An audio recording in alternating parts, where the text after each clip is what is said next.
तो चलिए solar system को देखते हैं।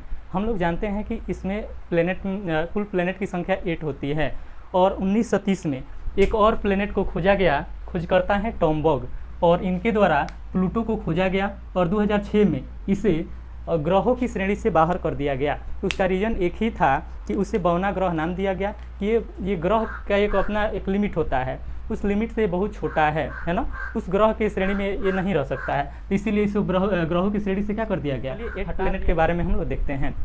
हम लोग देखिए यहाँ सन बनाए हैं, है ना। यहाँ पर बुध है यानी जिसे हम लोग मरकरी के नाम से जानते हैं। यहाँ पर शुक्र है जिसे वीनस के नाम से जानते हैं और यहाँ पर पृथ्वी है जिसे हम लोग अर्थ के नाम से जानते हैं।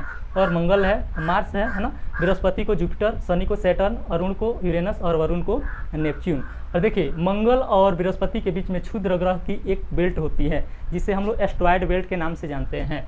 और क्षुद्र ग्रह में सबसे बड़ा क्षुद्र ग्रह कहें तो कौन होता है?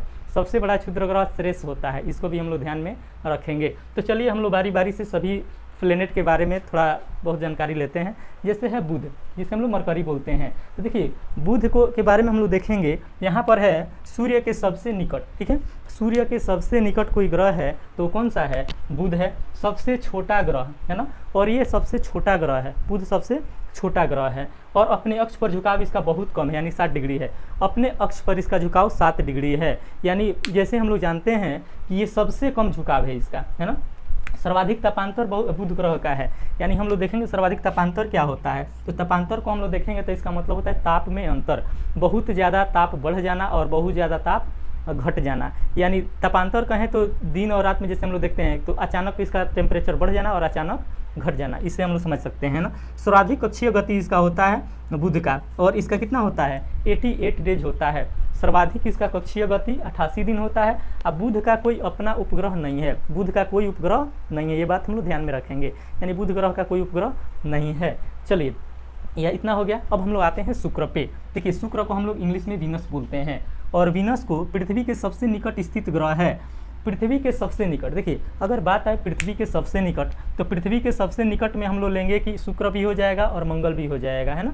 इस बात को ध्यान में रखेंगे। सबसे गर्म ग्रह शुक्र ही है ना। और इस पर SO2 और CO2 सल्फर डाइऑक्साइड और कार्बन डाइऑक्साइड की मात्रा सबसे ज़्यादा इस पर पाई जाती है। सुबह का तारा, शाम का तारा, पृथ्वी की जुड़वा बहन और पृथ्वी की जुड़वा ग्रह भी इससे कहा जाता है। किसको? वीनस को हम लोग ध्यान में रखेंगे, है ना।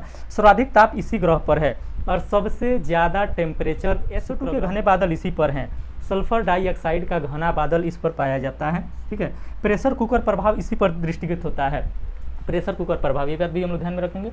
शुक्र और अरुण पूर्व से पश्चिम दिशा में चक्कर लगाते हैं। देखिए जितना प्लेनेट दिख रहा है वो सब का सब, है ना, पश्चिम से पूर्व दिशा में गति करता है ना, पश्चिम से पूर्व। लेकिन शुक्र और अरुण एकमात्र ऐसा प्लेनेट है जो पूर्व से कहाँ? पूर्व से पश्चिम दिशा में चक्कर लगाता है। शुक्र ग्रह का कोई उपग्रह नहीं है। यानी अभी तक हम लोग देख लिए कि जो हमारा बुध है और शुक्र है, इस दोनों का कोई उपग्रह नहीं है, है ना। चलिए आगे हम लोग देखते हैं पृथ्वी को।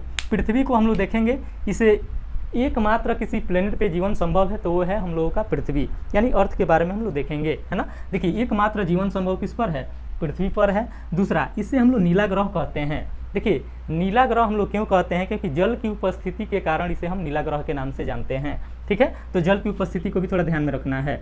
आकार में देखिए जब छोटा बच्चा होता है तो उसको बताया जाता है कि पैसा गोल, है ना, उसी प्रकार पृथ्वी गोल, संतरा गोल। लेकिन NCERT का हुबहू लाइन है, इसको हम लोग ध्यान में रखेंगे कि पृथ्वी का आकार कैसा है? भूआब है, यानी जिसे हम लोग इंग्लिश में जियोड बोलते हैं, इसका आकार है भूआबकार, है ना।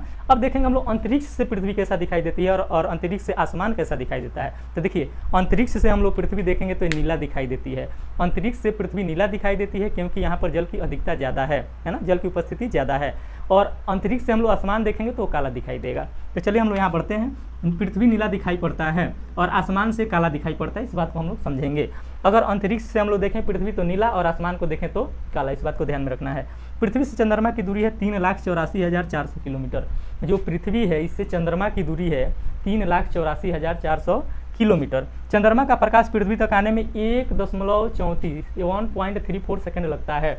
जो चंद्रमा का प्रकाश है वो पृथ्वी तक आने में 1.34 सेकेंड लगता है। चंद्रमा पृथ्वी का एक चक्कर 27 दिन में पूरा करता है। जो चंद्रमा है वो पृथ्वी का एक चक्कर, है ना, एक चक्कर जैसे हम देखिए एक चक्कर 27 दिन में पूरा करता है। इस बात को हम लोग समझेंगे कि कैसे एक चक्कर, देखिए जैसे हम ग्लोब लिए हैं, है ना, देखिए अगर इसको अक्षीय और कक्षीय गति क्या होता है, अक्षीय वो होता है, अक्षीय गति वो होता है जो ये अपने अक्ष पर, है ना, अपने अक्ष पर चक्कर लगाएं, और कक्षीय ये होता है जैसे अपने कक्षा में, है ना, कक्षा में जैसे मान लीजिए हम यहाँ बनाए हैं बुध को, है ना, मान लीजिए अर्थ को हम देखते हैं और अर्थ अपने अक्ष पर तो चक्कर लगा ही रही है, इस चीज़ को हम लोग देखेंगे। अक्ष अपने अक्ष देखिए यहाँ पर मान लीजिए अर्थ है, ये तो ऐसे ऐसे घूमते घूमते घूमते घूमते ऐसे सूर्य भगवान का एक चक्कर भी लगा रही हैं। तो इस बात को हम लोग आगे बढ़ेंगे अब मंगल पे, यानी जिसे हम लोग मार्स बोलते हैं। और मार्स जो है इसे हम लोग लाल ग्रह के नाम से जानते हैं, रेड प्लेनेट के नाम से जानते हैं, क्योंकि यहाँ पर आयरन ऑक्साइड की उपस्थिति के कारण ये लाल दिखाई देता है। इस बात को ध्यान में रखना है, आयरन ऑक्साइड की उपस्थिति के कारण मार्स को हम लोग लाल ग्रह के नाम से जानते हैं। इसके 2 उपग्रह हैं, बहुत फेमस उपग्रह हैं। पहला का नाम है फोबोस, या फोबोस और डिमोस हम लोग याद रख सकते हैं। एक का नाम है फोबोस और दूसरे का नाम है डिमोस। इस बात को ध्यान में रखना है। यहाँ पर एक पर्वत पाया जाता है जिसका नाम है ओलंपिस मीन्स, है ना, ओलंपिस मीन्स नामक पर्वत यहाँ पर पाया जाता है। चलिए अब हम लोग आते हैं बृहस्पति पे। बृहस्पति को हम लोग जुपिटर इंग्लिश में बोलते हैं, है ना।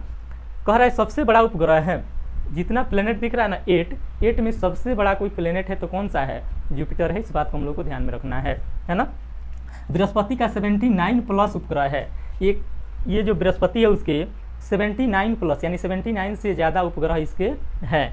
चलिए अब शनि पे आते हैं, इनको इंग्लिश में हम लोग सैटर्न बोलते हैं। इस ग्रह पर वलय की उपस्थिति पाई जाती है, यानी वलय की उपस्थिति यहाँ पाई जाती है, और सर्वाधिक उपग्रह इनका है, यानी शनि ग्रह का सबसे ज़्यादा उपग्रह है, 146 प्लस है, 146 प्लस, है ना।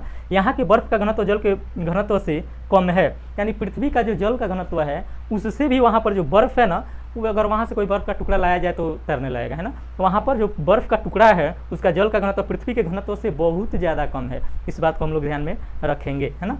चलिए आगे हम लोग बढ़ते हैं अरुण पे। अरुण कह रहा है कि यूरेनस, इसे हम लोग इंग्लिश में यूरेनस के नाम से जानते हैं। इसे हम लोग थोड़ा बहुत याद रखेंगे, यूरेनस है ना, यूरेनस है ना। देखिए कह रहा है सबसे ठंडा ग्रह है, सबसे ठंडा ग्रह कौन सा है, यूरेनस है, और बर्फ़ का सर्वाधिक मात्रा इसी ग्रह पर है। जो बर्फ़ का सबसे ज़्यादा मात्रा देखने के लिए मिलता है वो किस ग्रह पर है, यूरेनस पे है, यानी अरुण पे है। सर्वाधिक मात्रा इसी ग्रह पर है। अपने अक्ष पर सर्वाधिक झुकाव इसका 82.5 डिग्री है, यानी अपने अक्ष पर ये सबसे ज़्यादा झुका हुआ है। देखिए अपने अक्ष पर उसका झुकाव सबसे ज़्यादा, यानी पृथ्वी का झुकाव तो बहुत कम है 23.5 डिग्री, लेकिन उसका 82.5 डिग्री झुकाव है अपने अक्ष पर। तो 82.5 डिग्री झुकाव के कारण बताइए कोई ऐसे हो जाए, है ना, पृथ्वी तो हल्का झुकी है, देखिए हल्का, लेकिन कोई ऐसे झुक जाए तो उसे क्या हम लोग लेटा हुआ ग्रह नहीं बोल सकते हैं। इसीलिए इसे हम लोग किस ग्रह के नाम से जानते हैं, इसीलिए इसे हम लोग लेटे हुए ग्रह के नाम से जानते हैं, यानी लेटा हुआ ग्रह भी कहीं कहीं इसे बोल दिया जाता है, ध्यान में रखेंगे। हरा ग्रह, इसे हरा ग्रह की भी संज्ञा दी जाती है, इसे हरा ग्रह कहा जाता है। ये हरा ग्रह क्यों कहा जाता है, क्योंकि यहाँ पर मीथेन की उपस्थिति बहुत ज़्यादा है। मीथेन की उपस्थिति के कारण इसे हरा ग्रह के नाम से हम लोग जानते हैं। चलिए लास्ट बचा है वरुण, जिसे हम लोग नेपच्यून के नाम से जानते हैं, है ना, और सबसे दूर स्थित ग्रह है। यह ग्रह जो है सबसे दूर स्थित ग्रह है, इसको हम लोग ध्यान में रखेंगे। देखिए अब हम कलर अलग से लिख दिए यहाँ पर, जैसे पृथ्वी है ना, पृथ्वी को नीला ग्रह क्यों कहा जाता है, क्योंकि जल की उपस्थिति के कारण। यहाँ पर मंगल है, मंगल को लाल ग्रह क्यों कहा जाता है, क्योंकि आयरन ऑक्साइड की उपस्थिति के कारण। और यहाँ पर हरा ग्रह है, अरुण को हरा ग्रह क्यों कहा जाता है, क्योंकि मीथेन के उपस्थिति के कारण, मीथेन के उपस्थिति के कारण इसे हरा ग्रह के नाम से जाना जाता है। तो चलिए आगे हम बढ़ते हैं। जैसे इसका अगर हम लोग क्रम देखें, है ना, कि कौन छोटा है बड़ा है कैसे, है ना, तो चलिए हम लोग को तो पता है कि बुध सबसे छोटा है और हम लोग का बृहस्पति सबसे बड़ा है, लेकिन क्या इसके बीच वाला क्रम कुछ हम लोग को समझ में आ रहा है। तो चलिए उसको हम लोग समझने के लिए यहाँ पर हम इसको क्रमवार सजा दिए हैं। जैसे देखिए आकार के अनुसार बढ़ते क्रम में, है ना, साइज के अनुसार बढ़ते क्रम में। जैसे सबसे छोटा है बुध, बुध से थोड़ा बड़ा है मंगल, मंगल से थोड़ा बड़ा है शुक्र, शुक्र से बड़ा है पृथ्वी, पृथ्वी से बड़ा है अरुण, अरुण से बड़ा है पृथ्वी से बड़ा है वरुण, वरुण से बड़ा है अरुण, अरुण से बड़ा है शनि, और शनि से बड़ा है बृहस्पति। यानी इस क्रम को हम लोग देख लेंगे, बुध मंगल शुक्र पृथ्वी वरुण अरुण शनि बृहस्पति, है ना।